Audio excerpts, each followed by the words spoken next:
मसाला वांगा ब्रिंजल, दोन बटाटे घेतले, ते कापून सोलून. आणि आता वांगी घेतली मी पाव किलो, एक पाव वांगी असते घेतली. आणि तिखट टाकलं 1 चमचा, मसाला टाकला 1 चमचा, आणि हळद टाकली अर्धा चमचा, आणि पेस्ट टाकली थोडी, काजू कांद्याची पेस्ट होती ती टाकली, थोडं तेल घातलं आणि मीठ घातलं थोडं.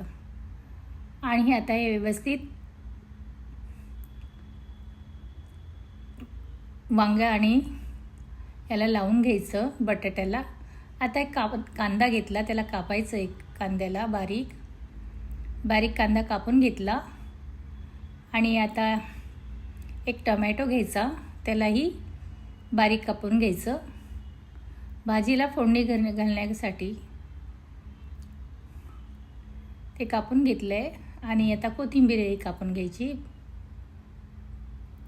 माझ्या व्हिडिओला लाईक आणि सबस्क्राईब नक्की करा. आता कढईमध्ये तेल घेतलं 2 चमचे, आणि त्यामध्ये कांदा घातला. त्याच्या अगोदर मोहरी घातली 1 चमचा, आणि कांदा घातला. आणि आता टमॅटो घातला. कांदा शिजला चांगला लालसर झाला तर टमॅटो टाकायचा, आणि त्याला छान परतवून घ्यायचं. आणि नंतर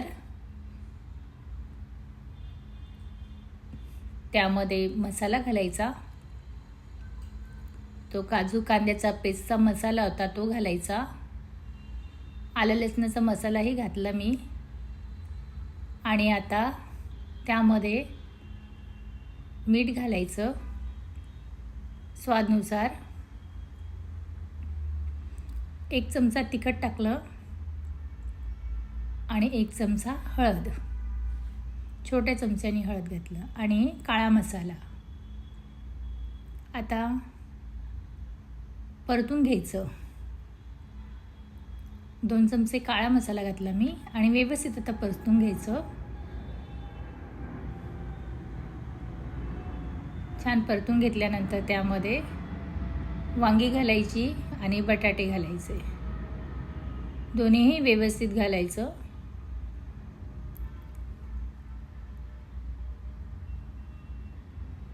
आपण वांगे आणि बटाट्याला मसाला लावलेला आहे, म्हणून कढईमध्ये जे आधी घातलेलं तेलामध्ये थोडेच मसाले घातले. आता थोडंसं पाणी घालायचं, आणि व्यवस्थित परतून घ्यायचं. आजूबाजूला व्यवस्थित सगळं मसाला वांगे आणि बटाट्याला लागला पाहिजे असं. परतल्यानंतर मग थोडंसं परत पाणी घालायचं, ज्यामध्ये आपण वांगे बटाट्याचं मसाल्याचं ते केलं ना, त्यामध्येच पाणी घालून ते ढवळून टाकायचं. आता ते 15 मिनटासाठी ठेवायचं. झाले आता 15 मिनटं आपले वांगे बटाट्याची भाजी चांगली शिजलेली आहे. बघा, मस्त कलर आलेला आहे, टेस्टी दिसते. असं ढवळून घ्यायचं, आणि त्यामध्ये कोथिंबीर घालायची. वांगी बटाट्याची भाजी आपली